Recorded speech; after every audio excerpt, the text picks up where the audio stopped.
Hello everybody. Today we're flying into the territory of the labor shortage. So like I say, get ready for takeoff because that's where we're going today, is the labor shortage. Buckle up because I've got another video I'm going to show you made 50 years ago. It's own video, but this is where Jim Bakker, that televangelist, and other televangelists get their business models from. It's all based on percentages and numbers, so I'm going to explain why you can't find workers. As I said in part 6, this young kid, he's making money online, and so can you, so can I. This right here, like I said, this right here, what I'm doing with you, is it could make me more money than I've made in my entire life. It's the reality that we're living in. There's a whole world of opportunity for me to do this. Yes, it takes work to research the material. I have an outline over here, some talking points. I can look over there and it keeps me focused. So let's get into another area of social media, because we were talking about having a YouTube channel, right? Here's another advantage of what I'm doing with you. Now, I talked about how my late wife got her first fan letter, right? So you have parasocial relationships. Your fans are sending you gifts of affection. Okay? That's a benefit. Another benefit is I look on some of these YouTube channels and there's this little heart at the bottom of the video that says thank you. It's a one-time donation button. It's like sending a love chat. A super chat. Or super sticker. Or sending me stars on Facebook. Just boom. Hit that little button. It's like a $5 donation. Boom. I think there's a minimum like $5. But yeah. A lot of these YouTubers have channel memberships, whether it's through Patreon, Subscribestar, or through YouTube itself. You can join their channel and pay a monthly subscription fee to their channel. Yeah. Another area, like I said, I've covered it in other parts, how you can make money online on YouTube. This is why you can't find employees. Because people are waking up and they're going, ding ding, I can do this too. A little effort, yes. A little practice, yes. Are you going to fail a few times? Absolutely. And you get a YouTube channel, it's going to take a while to build that audience. You're going to fail many. You're going to have a lot of videos they're just going to suck. But after a while, you'll get better at it. You'll get more comfortable doing what you're doing. You'll get better with your taglines. Another benefit that I see, they accuse some of these online YouTubers of charging for FaceTime, right? Can't blame them. If you've got 100,000 plus subs, your time is valuable. If I was to get an hour of FaceTime with, say, Kevin O'Leary on Shark Tank, you think that's going to be free? No. He's going to charge me probably several $1,000s just to have a 1-hour conversation with Kevin O'Leary of Shark Tank. Think about that for a second. Because I watched one YouTuber saying that some of these dating coaches are scams. And they're going, well, if you think about it, they're celebrities. And their time is valuable. So they're going to charge you for FaceTime. Yes, FaceTime. And you take it for granted when you talk to somebody on Snapchat, on Messenger, whatever platform you talk to people on. There's the video button. You can do FaceTime, right? Well, some people's time is money. They're going to charge you for it. A lawyer charges you every hour that you consult with him. Consultants charge consulting fees. Absolutely. You walk in the doctor's office. It's almost $100 just for the walk-in. Just you walking in the door is going to cost you $100, if not more. That's not including x-rays. Yeah, for 1 hour. That's not a joke. So yeah, you're going to pay for it. So that's another income stream for a lot of YouTubers is FaceTime. People charge for FaceTime. Public appearances. They make money through public appearances. Once you build up, you have enough subs, you get invited to places. Now in the beginning, you'll do it for free because you're just still getting your name out there like I would do. But after a while, the bigger you get, then you can charge a fee because you can justify it. So, well, I've got 1 million subs on my channel. I have 1 million fans. It's going to cost you for me to make a public appearance anywhere. So you're going to have to pay for it. You want to invite this famous YouTuber, they're going to charge you a fee. You're going to have to pay for their hotel, airfare, their meals, plus what they charge on top of that. A lot of people, a lot of celebrities do this. And so there's another stream of revenue that you can make money on YouTube. Public appearances, FaceTime. There's a little thank you button at the bottom of the screen. That's a one-time donation. Plus you got your super chats, your merch store, your personal website where you're selling your real estate programs, whatever it is you're selling. That's another real source of revenue. There's so many sources of revenue, and more people are doing it. And I intend to optimize my YouTube channel in every one of those areas. I intend to take advantage of it. I want to have everything set up, my merch store, my website, that little thank you button. Get enough subscribers where I can start doing super chats and get to where I'm monetized. I'll have so many streams of revenue coming in. Why work? See, all I have to do is make enough to not work a regular job, whether it's Walmart, McDonald's, just a regular retail job, anywhere. That's all the waitress at IHOP has to do. Say, I can't get waitresses hired. Wait, why should she? She can go on OnlyFans or whatever platform she's on. All she has to do is make enough to not work for you. She doesn't have to get rich. She doesn't have to get famous. Same with me. I don't have to get rich and famous. I don't care for that. You can fly under the radar with just a few thousand subs and make a living. See, that's the point everybody's missing. Everybody thinks that only a small fraction of people make it on the internet. No, it's all based on percentages. So, let me see. I'm going to show you a video, or at least I'll play the audio part of it. I gotta find it. It's in my downloads. Go to downloads. I need to back up this iPad. This is my iPad Pro. Scroll down, scroll down, scroll down. He's in here somewhere. Ah, there it is. Okay, what you're about to hear is absolutely true. All right. How he confiscates money. He says The following is a clip from Marjoe, the 1972 documentary about Marjoe Gortner, the former evangelist faith healer who exposed the faith healing business as the fraud that it is. In this clip, Marjoe is recalling a conversation that he had with a sleazy preacher. there's one guy that gets into it so heavy that he prophesies, and he told me how he did it. He sat right, he looked right across the table back and forth at me, and he told me how he confiscates money. He says he's on this station, it's over 40 states, and he'll go on there and he'll get on the radio and he'll say, I know that listening to my little voice tonight, that there's some lady out there and you've got $10 put away in a cookie jar. Now God spoke to my heart and told me to go and tell you to get that $10 and get it in the mail and send it to me, and God will bless you. God will give you a reward such as you have never known before.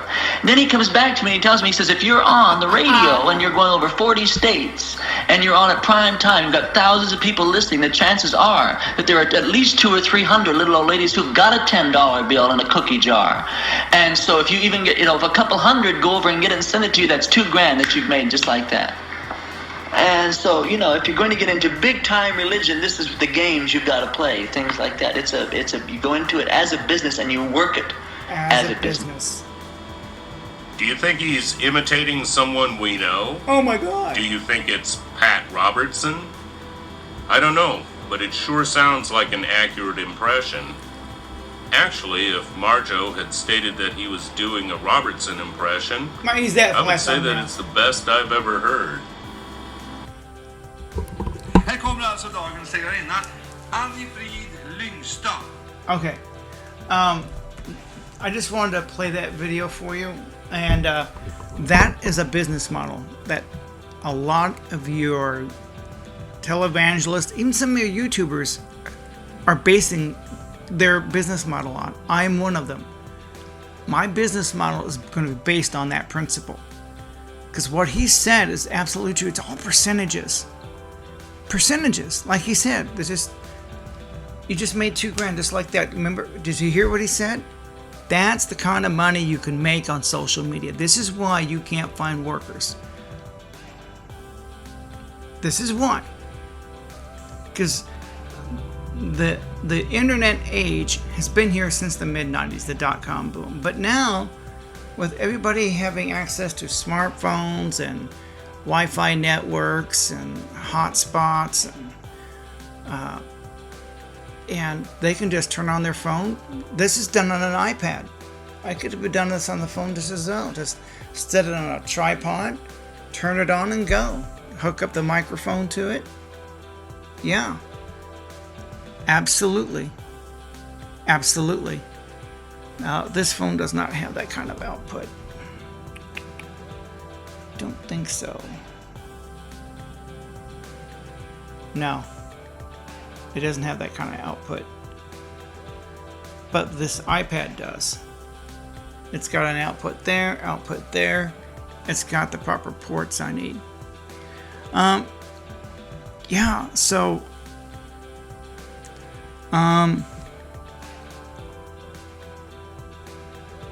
actually, yeah, there's a port right there. There's a special microphone that goes into that port. Whereas this microphone plugs into that port and that port. But you can get a newer microphone that'll, it depends on what you're needing. There's electronic gadgets for everything. But like I said,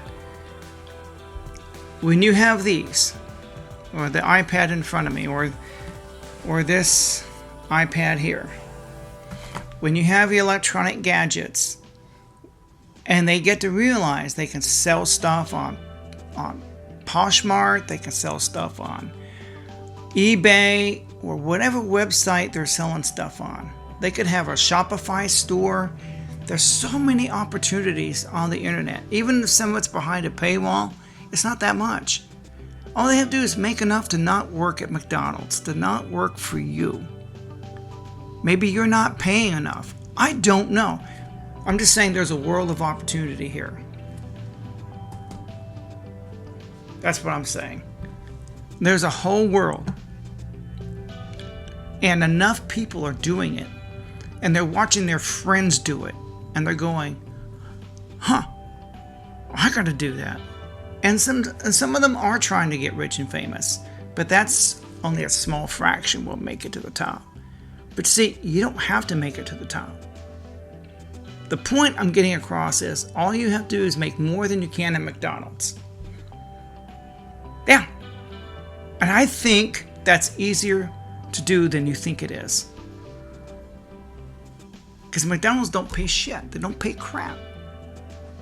And these kids are waking up and going, yeah, it's like I can make more than I can working. Here I'm 57. I've kind of known this since the 90s, but only now has technology really caught up to the point. Now everybody's got smartphones, right? Everybody's got them in their hands. There's Wi-Fi everywhere. I just turn on this, turn on my Super Trooper lights, start filming. It's like, you got to be motivated. And now I'm going, okay, my wife has been gone for 5 years, and so I've had this comfortable living for the last decade. I've only worked part-time for the last decade, and I'm comfortable. But I'm going, yeah, I need to make more. I'm in a spot now where I'm going to have to do something. And technology has caught up. It has. I could not have done this 20 years ago. Even during the dot-com boom. Computers were a couple $1,000, and YouTube didn't exist till 2006. So I could have started this as early as 2006. If I knew back in 2006 what I know now, I'd have a much better plan. But now everybody's on the internet. The internet itself has got a bigger audience than it ever has. So even if I did start in 2006, how many people actually had YouTube back then? How many people were watching or had access to the internet? So you were limited even in those days. But I would have made enough to not work, I bet. I would have spent a little bit of money building the website. But now with products being what they are, see, back then I still would have had to carry a physical store. I would not have been able to sell t-shirts like this. So now you can make t-shirts through Teespring and other companies like them. You can have a Shopify store. Don't use Amazon, but there's so many opportunities. That's the point. I'm glad I'm wrapping this up in part 7. I thought I could do this in part 6, but I may turn this into a motivational series. I'm going to reshoot these same videos and just encourage you to do just that. Yeah, so like I said, there's so many forums. We're going to go over what's happening on social media. Why I can't find employees. Well, this is what you're up against. You're not just up against the welfare state. You've always had that. You've got obesity, the low birth rate, abortion. Kids just aren't born. Then you got the young Gen Zers turning to social media, the internet. Is every employer's worst nightmare. It's enemy number 1. Above everything else. Above even the government. Social media, not just TikTok, but social media as a whole. Is, if you own a construction company or whatever, and more, even older people like myself are catching on going, I got to get in on this game. I know I'm older, I have a lot of catching up to do with the younger generation, but I got to get in on this game. There's so much to gain. Whether it's, like I said, I'm going to build a personal website. I already own the domain. I just need to build a website with a product to sell. I'm working on that right now. I intend to work with my dad, and he's going to have this. I'm going to look into what program I can sell digitally that I can market for $4.99. How many of those $500 programs do I have to sell in a week? 1? Probably 1. I can quit my job. The little part-time job I'm doing right now, and then just do this full-time. Just sell 1 program a week through my personal website. That's not to mention my merch store, where I can sell t-shirts, hats, hoodies, coffee mugs, but I gotta have 1,000 subscribers to turn that on. I also have to have 1,000 subs to turn on my super chats. But once you build your audience up, I intend to have all the foundations built, so when my audience gets bigger, and I'm picking up subs every week, and it gets bigger and bigger, I intend to be there and have the foundations laid so I can pull in all this revenue. I don't want to miss an opportunity. I don't want to suddenly have 10,000 subs and not have a merch store already set up. Not have a personal website already set up that I could be taken advantage of from the get-go. Right from the get-go. It's like you missed opportunities. If you all you depend on is YouTube monetization, you deserve to be screwed. And when you get demonetized, well, you didn't have all these other streams coming in. I guarantee it, Grant Cardone don't depend on monetization. He's got multiple streams of revenue coming in. You watch what that guy's doing. He's got speaking engagements. He gets paid for public appearances. That's another moneymaker. He gets paid for FaceTime. Yes. Not to mention, because he probably gets gifts of affection. I know several YouTubers this happens to. It happened to my late wife. We put that on YouTube. Her first fan letter. I forgot what they sent her. Then you have Super Chats, you have Patreon, you can pick up monthly subscribers, you have your corporate sponsors, plus your gifts of affection, your IRS tax shelter, because you formed an LLC, you're writing everything off. Everything you see around you is a tax write-off. Yeah. Absolutely. It's a great tax haven, and don't deny it. So there's so many avenues to make money on the YouTube. This is why I make videos. I don't do this just to do it for fun. Now I'm doing it because I want to make money. Am I trying to get rich? No. I have no intentions of becoming the next Mr. Beast. I don't care for that. I just don't. I'm just a regular guy. In fact, I'm using my real name and my real face. I don't hide behind an avatar.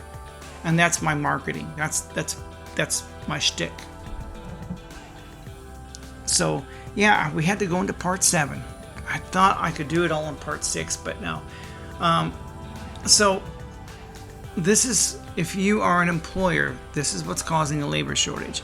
I may reshoot these videos to make them more motivational, more inspirational, and show you. I'm going to do a series how to get out of poverty. So some of the same content is going to be reapplied in a different way. Instead of talking about the labor shortage and applying it there, I'm going to apply it towards, this is how you can better yourself, improve yourself. Here's a way you can make money.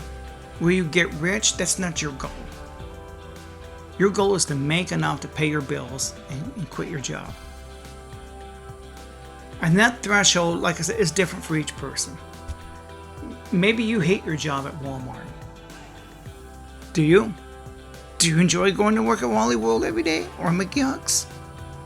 I'm talking to the average American now. I bet you don't. And you struggle just to pay the bills.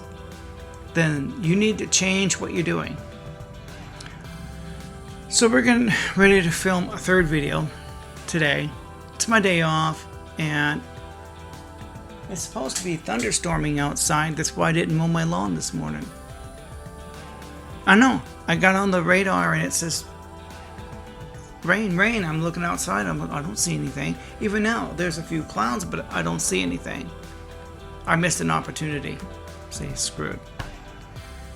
You know, but so I'm getting ready to film another video after this one, but on a whole other topic. But I may do a video series and turn the information I just gave you in this video and in this video series and apply it differently. Same content, but applying it towards you improving yourself.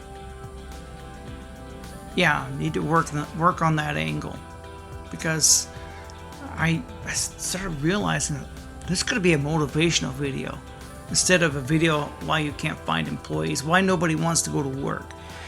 This area of social media is your biggest enemy if you're an employer. You own a construction company, you're going, that's why I can't find people. The construction workers you could hire have YouTube channels showing people how to fix stuff. Yeah, your best mechanics are now on YouTube. We can't get auto mechanics. Like I said, we're going to have a serious shortage in blue collar in the next few years. That's already happening. Try getting your car fixed when it breaks down. If you own a restaurant, your walk-in cooler, some part goes out, your cooler goes out, you're done.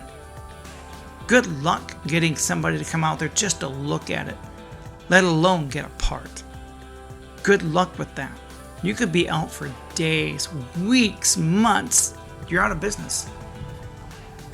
It's that fragile because we can't find workers. And that's an absolute truth. Whether it's a plumber, electrician, there's such a shortage. I was at work one day and I noticed all the guys coming in were all in their 50s. We had one handyman, Antonio, he's in his 50s. The guy that was working on the roof in his 50s. The guy fixing one of our deep fryers in his 50s. The plumber that came in his 50s. Every one of them repair persons that were coming in to service us were in their 50s. I noticed that. I paid attention to that. Every last one. The roofer, the plumber, the guy fixing the deep fryer. Every one of them. So, yeah. So, this wraps it up for why you can't find workers. I'm just sorry if I talk slow because I stutter a lot. So, my mind goes faster than I can speak. And so I'm just trying to slow down. I'm also trying to relax and just have a conversation at the same time, rather than talk like this. Blah, blah, blah, blah. Some of the YouTubers talk too fast. I want you to absorb this information I'm giving you. I want this to soak in. Like I said, obesity, low birth rate, disenfranchised men. That's men who, like I said, they don't have a woman and kids to come home to. You think that's crazy, but no, that's part of the problem of the labor shortage. We need get these young men motivated. Well, if they had some peace leave, they might be motivated. That's the family-friendly way of saying it. It's kind of like what happened in that movie, Forrest Gump. The sergeant was making fun of Private Pile. I bet there's some pussy up there. You can get at the top of that. Private Pile was trying to climb up that thing. And the sergeant said, I bet there's some pussy up there. You can get up there. Yeah.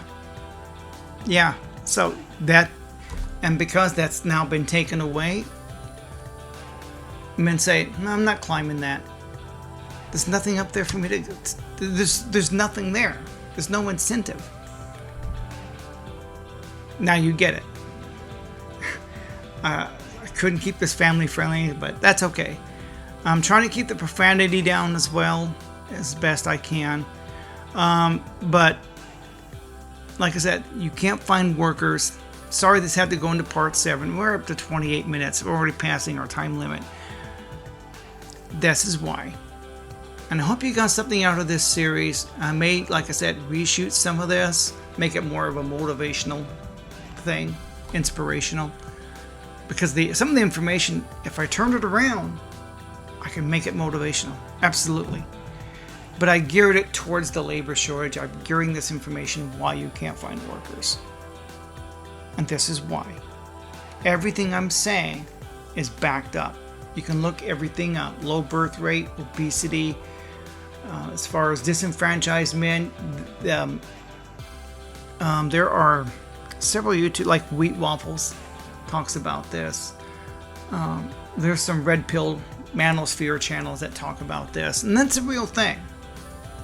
So there's lots of reasons why you can't find people to work, and social media is your biggest one. I kid you, it's not the welfare state. We've always had that. What's happened in recent years, the revolution that you're seeing in front of you, is this right here.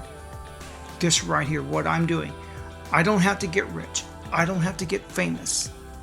Just make enough to not have to go to work at a regular job. That's it. That's the whole intention. All right. Thanks for tuning in. This wraps up the series. Sorry it got spread into 7 parts instead of 6. I'll just change it to 1 of 7 when I put it in the title. So, time to go on to the next video and a whole nother topic. Bye bye.